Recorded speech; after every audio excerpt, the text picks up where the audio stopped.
Welcome dear student and Jai Swaminarayan. Today I will start your new chapter, chapter number 3, Atoms and Molecules. Before starting this new chapter, what is the atom and what is the molecules? What we study in this chapter?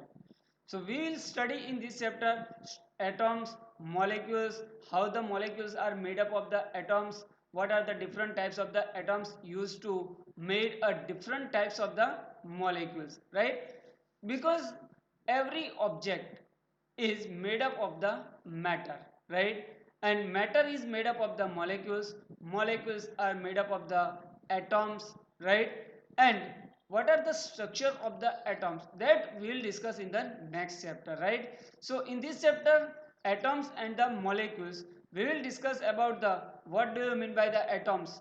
Atom consists of the which particles, how the molecules are, how the different molecules are made up of the atoms, right? That all the things we will discuss in this chapter. So before starting this point of the atoms, what are the different view of the scientist to construct the or to explain the structure of the atom, right?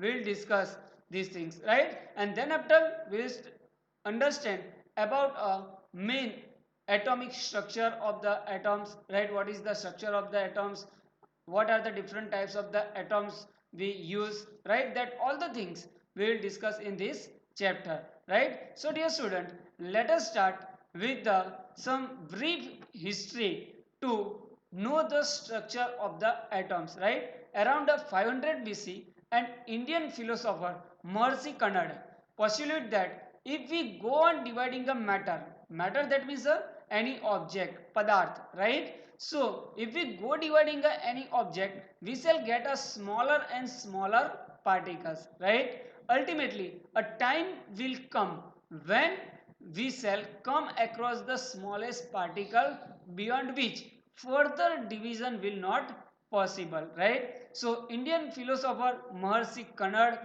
postulates that so if we dividing any object in a smaller and smaller particle, ultimately one time we'll get, right? We get a smallest particles of the object, smallest particle of the padarth, right? And which we cannot divide further, right? And this smallest particle is called the Parmanu. So according to the Indian philosopher Maharishi Kannada, the smallest particle which further which we cannot divide further is called the Parmanu. So around 500 BC, this Indian philosopher find that the smallest particle of the any object, smallest particle of the any matter, any padarth is known as the Parmanu, right? Now, during the same era, right, another Indian philosopher, Pakuda Katayanama, elaborate this, the doctrine and said that these particles normally exist in the combined form which give us the various form of the matter. So, with the brief study of the Maharishi Kannada's postulates, right, the Indian philosopher Pakadu Katayanama elaborate that this smallest particle cannot find the individually. It particle normally exists in the combined form of the matter, and this Parmanu particle name is a Parmanu. The Parmanu combined with the each other, right, and the combined form of the Parmanu which give us the various form of the matter, right? So around the same era, ancient Greek philosopher Democritus and the Lysippus suggested that if we go on dividing the matter, a stage will come when the particle obtained cannot be divided further, right? Same things that the Maharishi Kannada was explained around 500 BC. The particle of the matter, if we dividing a matter, we can come into the state where the particle cannot be further divided. At the same hypothesis, the Greek philosopher Democritus and the Lysippus suggested that if we go dividing the matter, a state will come when the particle obtained cannot be further divided. So this name, the Democritus called these indivisible particles called the atom. So what is the meaning of the atom? Atom, that means it is the Greek word, and the meaning of the atom is the indivisible, right? So atom is a nothing but a particles of the matter which cannot be further divided. So from these postulates and the hypothesis of the Maharshi Kannad, Pakuda, Katyamama, right, and Greek philosopher Democritus and Lysippus, right, we can say that all the matters are made up of the indivisible particles called the atoms. So we can say that all the matters, or we can say that all the objects are made up of the atoms, right? And atoms is the smallest particles of the matter which cannot be further divided, right? So before studying of what is the atom, what are the different types of the atom, what are the structure of the atoms, right, that we will understand about two important law of the chemical combination. So laws of the chemical combination.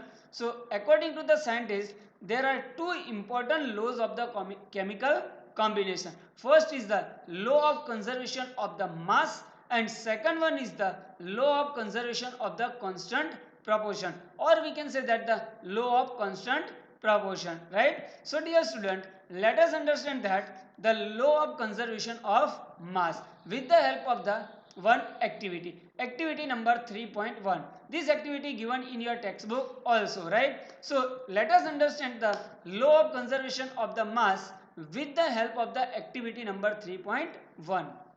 So in the activity 3.1, take a one of the following sets X and Y of the chemical. Here some set of the chemicals are given to you: copper sulfate, barium chloride, lead nitrate, sodium carbonate, sodium sulfate, sodium chloride.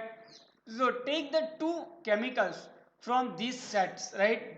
In X, take a one chemical from the set X, take a one chemical from the set Y, right? So in the set X, copper sulfate, barium chloride, lead nitrate, sodium carbonate, sodium sulfate, sodium chloride. So take a one chemical from each set. Now prepare a separately a 5% solution of one pair of the substance listed in the above pair, right? So take a one solution and prepare a 5% of the solution, right? So what do you mean by the 5% of the solution? 5% of the solution, that means the 5%, 5% of the chemical, 5% of the chemical. If you selected a barium chloride, take a 5% of the barium chloride and soluble in the water, right? So prepare this separately, all both the solution, 5% solution of each pair of the chemical, right? So take a, suppose we consider, take a barium chloride, right, and in Y take a sodium sulfate, right? So each solution, prepare a 5% of the solution. So take a 5% of the chemical into the 100% of the water, right, and prepare a 5% solution of the chemical. Now take a little amount of the solution of Y in the conical flask and some solution of X in an ignition tube, right? So take this type of the conical flask and take a small amount of the solution of Y in a conical flask and take a small amount of the solution of X in a ignition tube, like a test tube, right? Now hang a ignition tube in a flask carefully, see that the solution do not get mixed, and put a cork on the flask. So with the help of the little, with the help of the thin thread, right, insert a small ignition tube in the solution. Now here you have to take that the solution do not get mixed with each other, right? Now next point is that weigh the flask with the help of the weighing machine. So measure the weight of the conical flask with its content carefully, right? Now tilt and swirl the flask so that the solution X and Y get mixed. So first of all, measure the weight of the conical flask when the solution X and solution Y are separate. Now mix the solution X and the solution Y by tilt and the swirling the flask, and again measure the weight of the conical flask, right? So what happened in the reaction flask? Do you think that the chemical reaction has taken place in the flask? Yes. So when these two chemicals are mixed, chemical reaction has taken in the flask. Why should we put a cork on the mouth of the flask? So gas cannot be released. So during the chemical reaction, the gas will be released and this gas cannot come out, so that we take a cork on the mouth of the chemical flask, right? Now measure the mass of the conical flask. Does the mass of the flask and its content change? Right. So if you measure the weight of the conical flask before the chemical reaction and weight of the conical flask after the chemical reaction. So if you measure these two things and if you observe that the mass of the weight of the conical flask before the chemical reaction and weight of the conical flask after the chemical reaction are same, right? So understand, dear student, this activity. So law of conservation of chemical reaction. So from that we can state that the law of conservation of the chemical combination and first law of the conservation of the mass, right? So what is the law of conservation of the mass? The law of conservation of the mass states that mass can neither be created nor be destroyed in a chemical reaction. Any chemical reaction take place, the mass can neither be created or not nor be destroyed. The mass of the chemicals remains constant, right? The total mass of the chemical remains constant. So from this we can state that the law of conservation of the mass. So understand what is the law of conservation of the mass? The law of conservation of the mass states that mass can neither be created nor be destroyed in the chemical reaction, right? So this means that during a chemical reaction the sum of mass of the reactants and the products remains unchanged. So if we take two chemicals, right, measure the mass of the product, two product chemicals, and then both the chemicals are combined, right? The reaction take place and after reaction measure the mass of the product, right? So the mass of the reactants is equal to the mass of the product. So we get, according to the law of conservation of the mass of the reactants is equal to the mass of the product, right? Understand, dear student? So suppose we consider, take some sodium sulfate solution in a conical flask and some barium chloride solution in a ignition tube, right? So take some solution of the sodium sulfate. What is the chemical formula of the sodium sulfate? Do you know the chemical formula of the sodium sulfate? Na2SO4, right? And take some barium chloride, right? So here in a conical flask, take a solution of the sodium sulfate. So what is the chemical formula of the sodium sulfate? Na2SO4. And take some barium chloride. So what is the chemical formula of the barium chloride? BaCl2, which we will discuss later on. What is the chemical name of the barium chloride? What is the chemical name of the sodium sulfate? That all the things we will discuss later on in this chapter, right? So here remember this.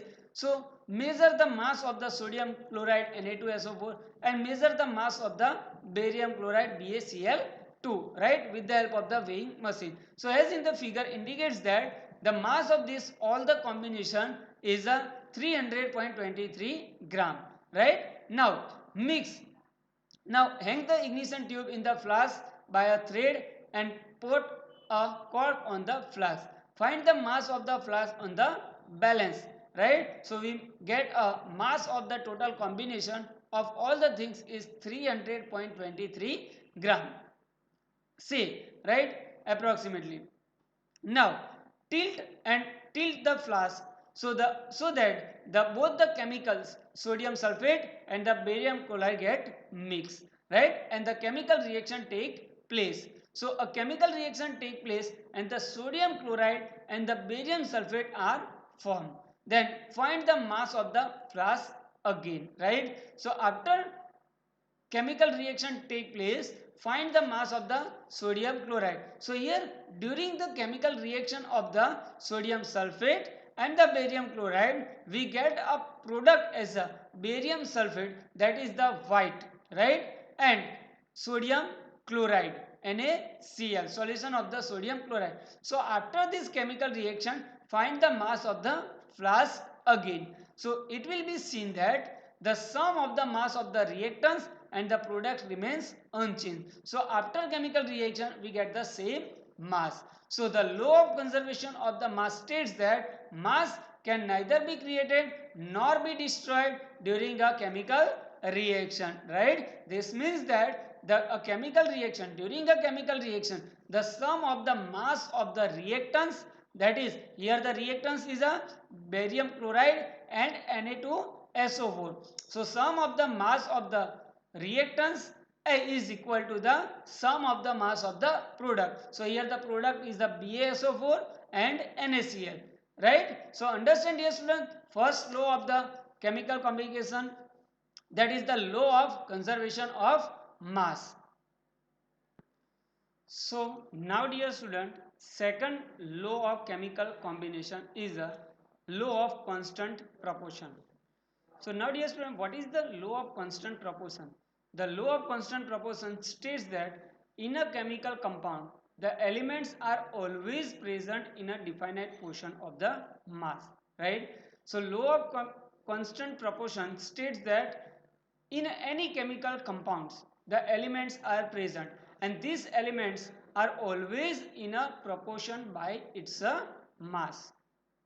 So according to this law, in any chemical compounds, there are some elements and these elements are in a proper ratio, right? Constant proportion, that means in a proper ratio. For example, if we considering a compound like a water has a chemical formula, you know, H2O, always contains the two elements of the hydrogen and oxygen combined together in the same ratio of a 2 by 16. So here the mass of the hydrogen is a 2, mass of the one hydrogen is a 1, right? So we consider the mass of the hydrogen is a 2. So in a water compound of the water, 2 portion of the hydrogen and 16% of the oxygen, or we can say that the 1 gem 8 by a mass. So 1 portion in a H2O, 1 portion of the hydrogen and 8% of the oxygen. So in a water, H2O always contains the two elements of the hydrogen and one element of the oxygen combines together form the H2O in the same ratio 2 by 16, or we can say that the 1 by 8, right, by a mass. So if we take a 9 gram of the water, right, if we take a 9 gram of the water, it in the 9 gram of the water, 1 gram of a hydrogen and 8 gram of the oxygen. So in the proper, if we take any compound, the mass of the are in a constant proportion, right? So in a compound water, if we say the mass, constant mass is a 1 gem 8. So if we take a 9 gram of the water, right, decompose, we get a 1 gram of the hydrogen and 8 gram of the oxygen. Similarly, ammonia, chemical compound ammonia or NH3 always contains the two elements of the nitrogen. So here the nitrogen has a molecular mass 14. So and the hydrogen combines together in the same ratio 14 by 3. So here in the NH3, right, 14 and 14 portion of the nitrogen and 3 portion of the hydrogen, right? Similarly, any compound contains a ratio of the mass is a definitely portion. So this law is called the law of the constant proportion. So what is the law of the constant proportion? In a chemical compound, the elements are always present in the definite portion of the mass, right? For example, you can take any of the example, H2O, NH3, SO4, right? Any, you can take any of the example, right? So here the molecular formula of the water. Water has a molecular formula H2O. In this, two hydrogen atom is there and one oxygen atom is there. So if you take any amount of the water, in that one portion of the hydrogen and the 8% of the oxygen are there. Similarly, ammonia NH3. So one molecule, one atom of the nitrogen and 3 atoms of the hydrogen. Nitrogen has a molecular mass 14 and hydrogen has a molecular mass 1. So we get in a ammonia, right, the portion of the mass is a 14 gem 3. So 14 gram of the nitrogen and 3 gram of the oxygen, right? Understand, dear student, law of constant proportion. Now, so for the atoms, what is the structure of the atoms? Dalton's atomic theory. So according to the Dalton's atomic theory, all the matter, whether an element, compound or a mixture, is composed of the small particles called the atoms, right? So after that, further the Dalton studies the atomic theory, and according to this Dalton's theory, all the matters, right, whether it is a element, it is a compound or it is a mixture of the elements, right? When we compose this element, compound and mixture, it is composed of the small particles and it is called the atom. So the smallest particles of the all the matter is a atoms, right? Whether it is a compound, element or mixture, it doesn't matter, right? So according to the Dalton theory, all the matter, whether an element, compound or a mixture, is composed of the small particles called the atoms. So what is the atom, dear student? The atom is the smallest particles of the matter, right? So Dalton's theory, the postulates of the Dalton's theory may be stated as a follow, right? So Dalton states that there are several postulates regarding atoms. So all the matter is made up of the teeny particles called the atoms. Teeny, that means the very small particles, that is called the atoms, right? Atoms are indivisible particles which cannot be created or destroyed in the chemical reaction. So second postulate is that the atoms are the indivisible particles. Atoms cannot be created or cannot be destroyed in the chemical reaction. So during the chemical reaction, atom cannot be created or destroyed, right? Third postulate, atoms of a given elements are identical in a mass and chemical property. So in any element, in any compound, in any mixture, the atoms has an identical mass. It has a chemical property. So atoms of elements are identical, same. For one element, the atoms are same, right? In a mass and in a chemical property, right? Atoms of a different element have a different mass and the chemical property. So atoms of a different element has a different mass, like a hydrogen. The atom of the hydrogen has a mass 1 gram. Atom of the helium has a mass 2 gram. Atom of oxygen has a mass 16 gram.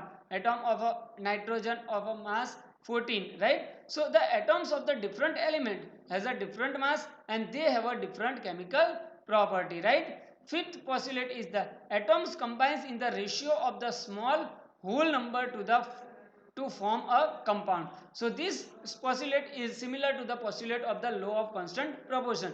Atom combines in the ratio of the small whole number to form a compounds, right? And sixth, last postulate of the Dalton is the relative number and the kind of the atoms are a constant in a given compound, right? So in a given compound, the proportion of the atoms are a constant. So these last two postulates are regarding the law of a constant proportion, right? So dear student, understand law of constant conservation of mass and the law of constant proportion, and from that Dalton's atomic theory. So in the next video we will discuss about what is the atom and what are the atoms of the different elements, right?